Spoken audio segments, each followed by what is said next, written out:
दूरी हो बाटे कवन बोला मजबूरी हो एहो हाँ काहे के बनावो तार दूरी हो बाटे कवन बोला मजबूरी हो भइल का गलती जे मारह तार कलटी अपना धनिया से लाख कइल छोट चुमाले के छुलोनिया से का लाख कइल छोट चुमाले के छुलोनिया से सचो का जी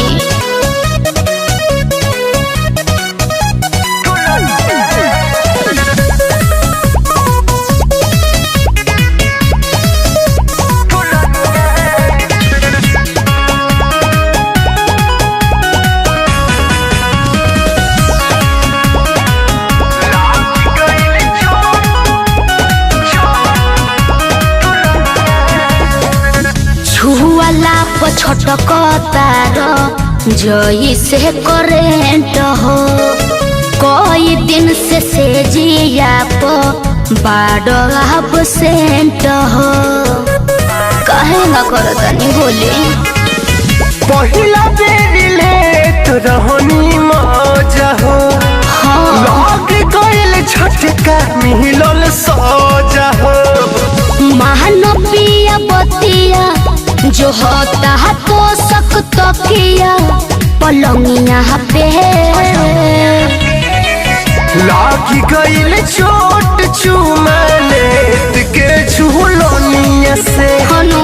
लागी गइल छोट चुमाले के झुलोनिया से अच्छा सॉरी जी मान जाए ना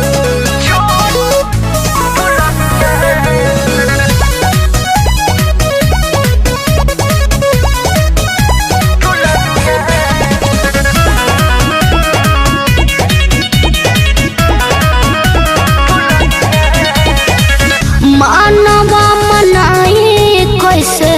होत नहीं खेकाबू तोहरा मोहब्बत के चल गइल जादू अब हमसे नहीं सहता तुम तो सायलेस के फुसलावतारू नाची नस नस जोश के जगावतारू दिया बापू ताब तू भाए है तब उठाब होही जवनिया के लागी गइल छोट चुमाले के झुलोनिया से लागी गइल छोट चुमाले के झुलोनिया से अच्छा सब बात छोड़ी आई